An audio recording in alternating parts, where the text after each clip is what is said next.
to do here if they want to come back from this? Like you said, they need to regroup. Regrouping is really important. Don't be like I said, guys. Don't be toxic. You guys are teammates. You guys are family. Pick each other up. If one person make a mistake, pick each other up. Pick one another up. That's what they need to do right now. And Guso, they just need to be on the same page. They're all on voice call. They need to communicate to one another. When one's engaging, make sure that all is ready before you engage. Because one play makes a huge difference. Yeah, definitely. Talking about toxicity, we can we chill out and chat real quick? Let's just support each and both teams, all right? Let's support both teams, no matter who wins, who loses. Cause guys, if you guys want Munton to sponsor us more tournaments like this, we gotta stop the toxicity between the two squads. I know there's a rivalry going on, but it's just not a good look for the region if we keep showing Munton that we're a toxic region. In chat, based in chat at least. So just chill out, just enjoy the match, and support both teams. Any team, support all the teams that participated. All right. Yes, I do agree. Paulo, if you were Guso right now, what would you do? Who would you ban? What would you pick? Shoot, it's definitely a side lane difference. I could tell, man. What's it called? Kosei needs to play more discipline, and I don't know who the shot caller is for them because I haven't heard them play as a 5-man and voice call. But yeah, whoever the shot caller is, discipline your side lanes. Only go in when your whole team is gonna commit. Do not go in by yourself when your team is second guessing whether to commit or not. But yeah, let's talk about the bans here real quick before we talk about anything else. Benedetta gets banned, Mathilda gets banned. It looks like BTK, they're sticking to what works. So that's good. What do you think about it? I really like their bans right now. They're doing the same bans as they did similar to the last two matches. Like I said, if something works, guys, keep on doing it. Do not stop. You keep on banning the same heroes. You keep on picking the same heroes until the other team can stop it. For Guso, something needs to change right now. They need to change their draft, change their ban. They need to do something different, because if they don't do anything different this match, they're going to be in big trouble, and BTK is going to be named title. Oh yeah, so here goes the Rafaela and Paquito ban, and Uranus will get banned as well right here. So yeah, I think BTK is just waiting. They're waiting for Guso to counter their current draft because they haven't done anything different. BTK has done the same thing, but instead of Bruno in the first game, they picked the Granger in the second game. I mean, it's about the same play style, to be honest. So Guso really needs to figure something out right now. Oh man, yeah, like Pika said, regroup. Go with your comfort picks. Try not to force picks that you don't really use. It looks like the Estes pick really needed some work, or the way they executed the Estes draft really needed some work. Maybe it worked with against teams that are not as skilled as BTK. So maybe that's why they thought it would work. You'll never know until you try, which is the good thing. And again, 25 out of what, 28 games or 29 games? 28, Diggy is still, Diggy is still banned. Oh my god, NA region just don't like balut and they don't like birds. Okay, so BTK, same draft, bro. This is the same draft, man. First pick, Alice. What do you think Guso needs to change here? They definitely need to change their draft. Sorry, their ban. I would have not banned Raph. I would have not banned Diggy. Those heroes are not the issue for them. The heroes that are the issue for them is Alice, Esmeralda, Yuzong, Gatot. Those are heroes that they should be banning, in my opinion.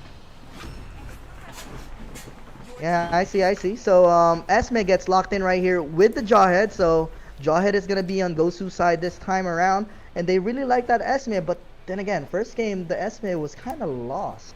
I'm gonna be honest with you though. There goes the Lilia again. No respect ban for the Lilia. They did it the first game, but Guso did not respect ban the Lilia from the second game.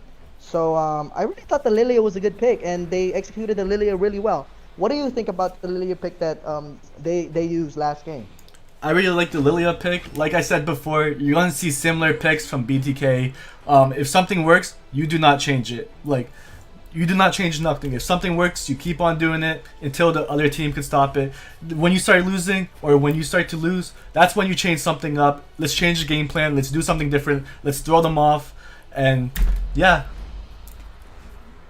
And there goes some still BTK sticking to their comfort picks. They're not picking anything different. They're not picking any unique picks. Still the same. Bruno's a very comfort pick for Zane. Hui picking the Lilia again. We already saw his Lilia last game, so he's definitely good with it. Cardi playing the Alice. We've seen his Alice from the first game, and at least Gosu is sticking to their comfort, I guess, as well. Especially with Yujin. 3 games, Farsa, but BTK, they don't have any respect for Eugen's Farsa, even though they're playing a Bruno marksman. So yeah, Gatot, like you said, Pika said they need to respect them. The Gatot, and is that a Yu Zhong that I see Yes. right there? I like those bans. Those are bans that we needed to see before. We needed to see from the second match, not from the third. But they obviously see what's wrong now, and now they're banning those heroes. Yeah, but look at BTK now. Oh man, they're focusing on General's hero pool. Granger gets banned. So who's the next marksman? Because for both first game and second game, it was Granger and Bruno. But this time, Granger is banned. And Gosu doesn't have a jungler yet. So what is General gonna pick? What do you think Gen is gonna pick? Since, I mean, I don't know myself. Oh, he played Kari, but it didn't work out so well. Yes. So do you think they're gonna pull out a Kari again? I don't think if I was Gosu, I would not pick Kari right now. I would pick a different marksman. There's still Roger that is still open. Yinsun Shin. Those are 2 really good picks that General is comfortable with and can play. So I would not pick Kari. I would change it up and kind of throw BTK off with another marksman. Yeah, okay. Let's see here. Bane gets banned for BTK. I think they just, I mean, I don't even know if Gosu plays Bane. Oh, actually they did play Bane on one of their first series. I think it was against Los Mariachis, and he did pretty good. But then again, this is BTK there again, so we don't know if their Bane is actually going to be effective against them. But here we go. Will Gosu pick a Roger here? They pick a Baksha first. All right, so they pick a Baksha to mainly counter the Alice, which is okay. They have like 2 tanky heroes for Gosu, and for BTK, oh, Akai and Kaja. What do you think about that? Do you think those are effective picks for BTK? They're kind of new, I guess, compared to the first and second game that BTK picked. So Chicken doesn't have that much choice. Kaja is another hero that he's comfortable with. Since they banned Yuzong and Gatot, I think Kaja is the next in line that Chicken's comfortable with. And we all seen Shark's Akai.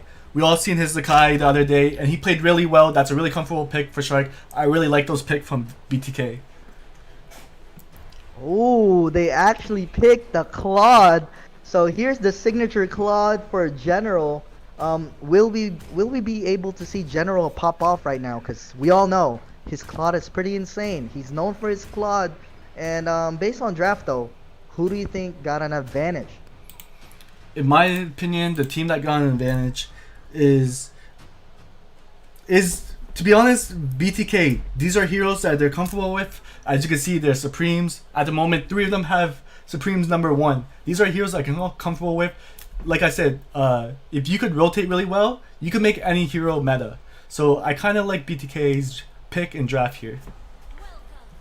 Just the fact that they have the Supreme badge just shows that they're comfortable with this hero. Alright, so here we go. It is not the same picks as the first and second game for BTK, but it is their special their specialty. As you saw, they do have the badges for Akai, Kaja, and Lilia. Alright, so Kaja could actually cancel the Blazing Duet of Claude, so that's something that General needs to watch out for. Lilia doing a decent damage here at mid lane against this Farsa, and I think Gosu, they're clearing this mid lane minions a lot faster, because then again, Akai is pretty weak early game, at least at level 1. Not necessarily weak early game, but just at level 1. General getting that lethal right there, so nice zoning from Jawhead and the Farsa right there. Bruno getting this purple buff right now, but Gosu does have the litho advantage.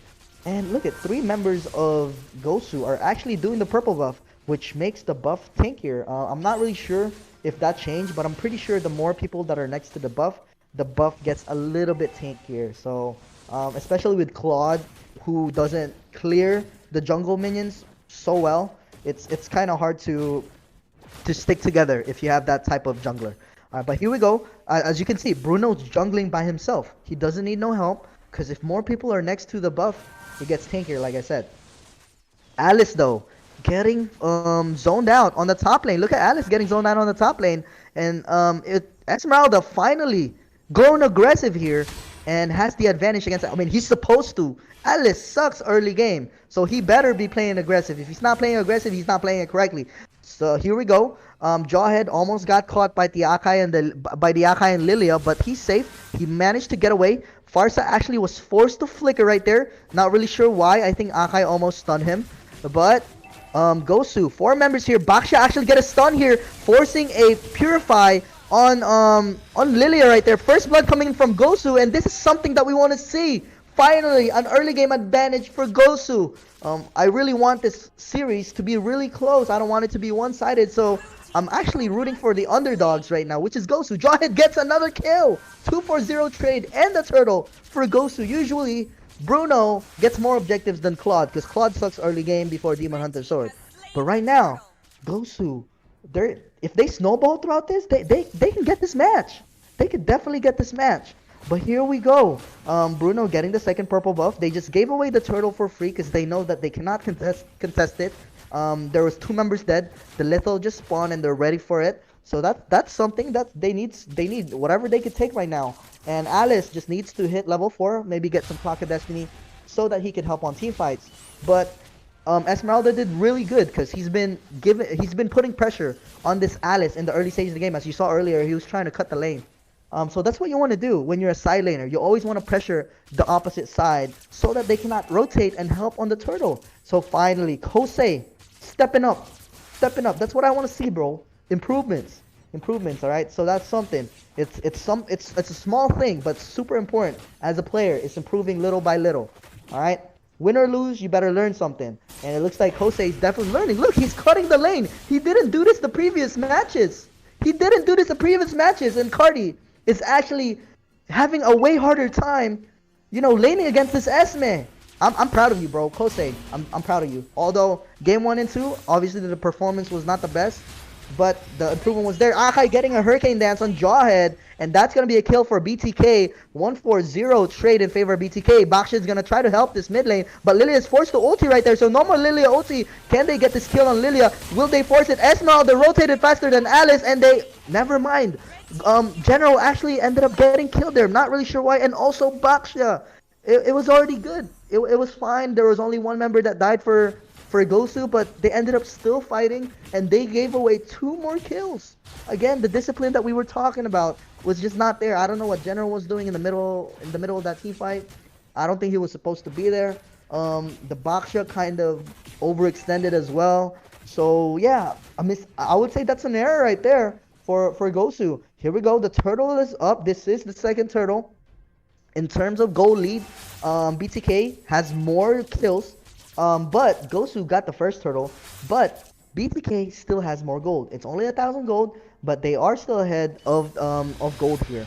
Let's see here. Feather airstrike for Farsa, forcing the Lilia ulti. Hurricane Dance for Shark, and this is the #1 Akai in the US, bro. You better watch out. Nice Hurricane Dance there. So now BTK, they have the advantage on the turtle fight here. It's gonna be a 4v5 without the Farsa. Farsa is a big asset to Guso's team, so they're not even gonna contest for that turtle because they're just gonna risk giving away. Ooh, Zane with the peak of life in General's face. Oh man. Again, guys, do not be triggered if teams are doing recalls stickers, because you gotta understand, if you want to become a professional player, all right, it's all about mental fortitude. It's like battle of mentality as well. It's not just about the gameplay. You also need to affect your opponents by recalling in front of their faces. I know it might seem unprofessional, but it's the way it goes in the pro play. If you get affected by these little things, that's on you. You don't have the mental fortitude to be a pro player. But here we go. Kaja going in, trying to go for an ulti, but Guso were on the bush, so he couldn't get an ulti right there on Kaja. Alice actually does not have any mana right here, so I'm surprised. Why is Esme not going aggressive on an Alice that has freaking no mana? Come on, bro. Simple game sense. Kill him. Be aggressive. Smack him. Second skill his face. But here we go. Another Hurricane. Man, Shark hitting every hurricane dance. Every oh, same with Kaja, another pickoff. It's a 2-for-0 trade in favor of BTK again, and now they're snowballing. BTK 3,000 gold lead, and it's just not looking good for Gosu again. I know it's starting to sound repetitive, but it's just the way it is. Gosu General though, we see he does have the DHS. I see it pop up right there on the screen. DHS and Calamity Reaper and Enchanted Talisman for the Esmeralda. And I'm actually not sure. Look at the Baksha guys. Baksha building magic resist against the Bruno, but I think it's mainly to counter the Lilia, because Lilia hurts early game. But Bruno's definitely gonna hurt. Baksha's gonna be like paper for Bruno. We'll see though. In this next team fight, the turtle is about to be up in a couple of seconds, and I think BTK, they're ready for this.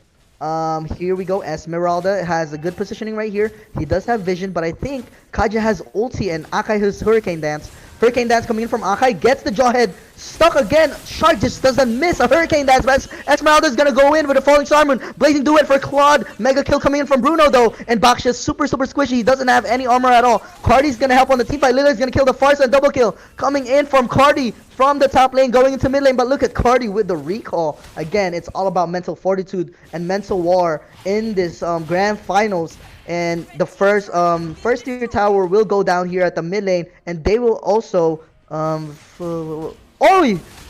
did he just say 4-time champ? I can't read.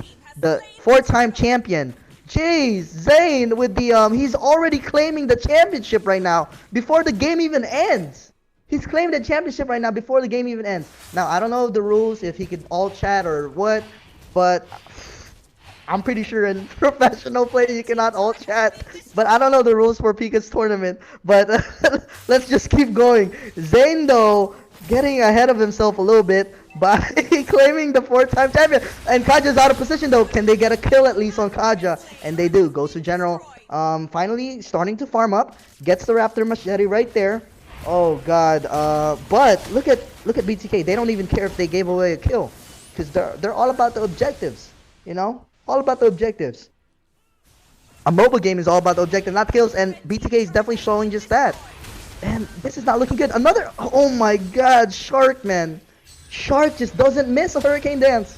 I haven't seen him miss a Hurricane Dance this game at all. All his Hurricane Dance has been on point. At least one gets stuck every single time. Oh man, and that is why he's number one. He has number one badge. All right. So yeah, that's definitely why.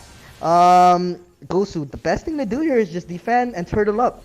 Defend, turtle up. Oh my god, I can't believe this happening to Guso. The straight up mental war, disrespect. It is disrespectful, but then again, it doesn't prohibit them from using those things. The recall and the sticker. It's an in-game tactic that professional teams and players use to affect the opponent's mentality, and I could tell it's definitely affecting Gosu, guys. It's definitely affecting Gosu. They might be tilted based on what BTK is doing right now. It's definitely gonna hit you. I mean, even if I was playing, I'm gonna be honest. Even if I'm playing and I get enemies that do that to me, I'll be tilted as hell. I'll be mad. I'll be frustrated. You know. So yeah, that's one thing. But BTK just playing so confident right now. They fell in line. You know, from lowest height to the tallest, smallest to tallest, and this is gonna be the first Lord of the game. Again, like I said earlier, Gosu does have Farsa to wave clear this first level Lord, but according to the previous games, even if Gosu has Farsa, he can't do much to defend these towers. All right, because he can only protect one lane with Feather Airstrike. And yeah, here we go. Can they finish? Is this it for Gosu? Is this it? Is this? Oh, another peak of life for BTK falling in line. That is a statement right there. All right, they just want the discussion between Gosu and BTK to disappear. They're showing that they're just so much better. All right, I said it, guys. I said it. Okay, I'm not trying to be biased, but based on what I see, yeah, BTK, on each and every lane they fell in line. Bottom lane fell in line. Sticker peak of life. Mid lane, fall in line. Sticker, peak of life. Top lane, fall in line. Oh my god. Okay, I would be. Oh, here we go. Here we go. So Jawhead trying to go for an ejector, but it doesn't matter. Kaja actually gets a kill. And Cardi is way too tanky. Can he survive though? He ends up dying, so a little too greedy right there, but it's a 2-for-1 trade still. Oh man. What can Gosu do here? There's just not much they could do. And it's not good because the Lord is still up. And 2 people are dead for Gosu side. I think this is the end. The discussion might be ending here. Oh no, BTK. Yeah, definitely one-sided the whole series. BTK wants to end this. 4-time champion, one more smack by the Lord. They want it. Are they gonna finish? And there it is. BTK is your NACC champion. Congratulations.